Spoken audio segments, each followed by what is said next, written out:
Let's bring in New York Congresswoman Elise Stefanik.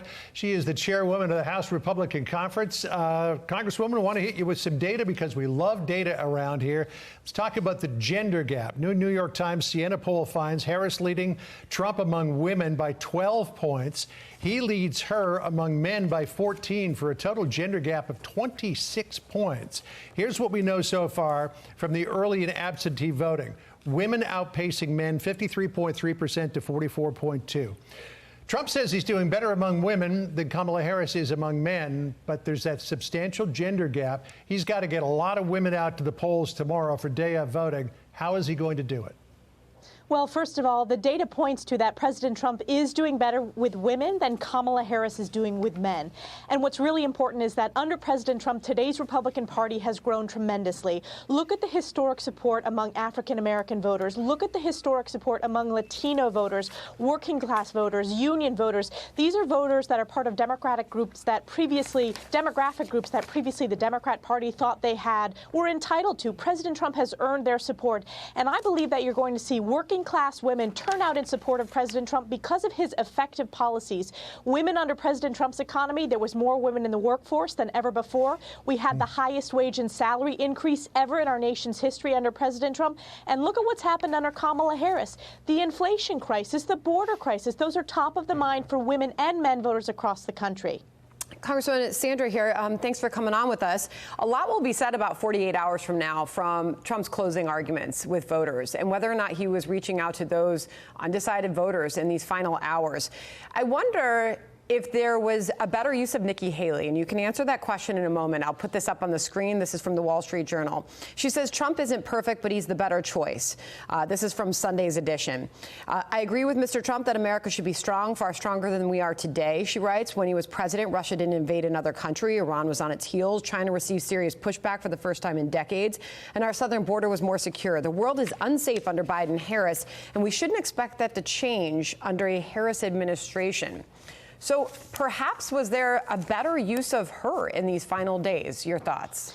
Look, Nikki Haley wrote the op-ed about why she's supporting President Trump, and the reality is you have women crisscrossing the country, whether it's Tulsi Gabbard, previously a registered Democrat, female member of Congress, Sarah Huckabee Sanders, myself, Kristi Noem. You have senior women who have run his campaign, like Susie Wiles, Kellyanne Conway did in 2016. You have senior-level people around President Trump. And what I think has been a disgrace in the final chapter is you had Kamala Harris's top ally, Mark Cuban, smear the women around President Trump, saying he does not surround himself with smart, strong, intelligent women. The reality is there are smart, intelligent, strong women across this country who are not only campaigning with President Trump at the most senior levels, but that are voting for him. So, you know, certainly we can talk about that after the election cycle, but the reality is you have women crisscrossing this country working to get out the vote for President Trump. And the most important message I want to give to voters today is get out and vote. It's we the people that will determine the outcome of this election. We the people need to save America and vote Trump tomorrow. Congresswoman, we want to come here to the touchscreen because we want to take on the balance of power in the House. And I know that this is something that's very important to you. Republicans projected to get 208 seats, Democrats 205. That leaves 22 as the toss-up. We want to go here to the big map outside. I'm going to have to use the presidential races here. Let's use this path to 270 to talk about some of the races that are very, very important here. Alaska. I know that Richard Hudson, who's the NRCC chair, says they think they can flip a seat here. He also thinks that in North Carolina, they could pick up 4 seats. Maine, they can flip Maine number 2. California, there's 5 close races. There's 3 in New York, including New York 17 with Mike Lawler.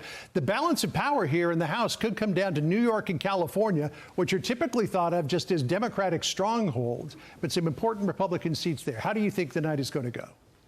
So I think President Trump is going to have tremendous coattails, and House Republicans are going to overperform, just like we did in 2016 and 2020, the last 2 times that President Trump was on the ballot. You point out a really important trend in that both California and New York are traditionally viewed as blue states. But people are experiencing the double whammy of failed policies of Kamala Harris with state policies that are horrific by Democrat governors. That's why you saw flipped seats in New York. We flipped 5 seats in the midterms. And in every single district in New York and every swing district across the country, Kamala Harris is underperforming Joe Biden's 2020 numbers. And I'll give you an example. If you look at one of the top targeted seats in New York, a district that Joe Biden won by 15 points, President Trump is ahead by 2 points today. That is a 17-point swing. So we are very optimistic that so goes the presidency, will go the House, and President Trump is the most effective candidate ever in modern history of either party in turning out votes. So I believe that we will pick up seats this election cycle. Alaska, Maine, we're going to hold the New York seats. We pick up 4 in North Carolina,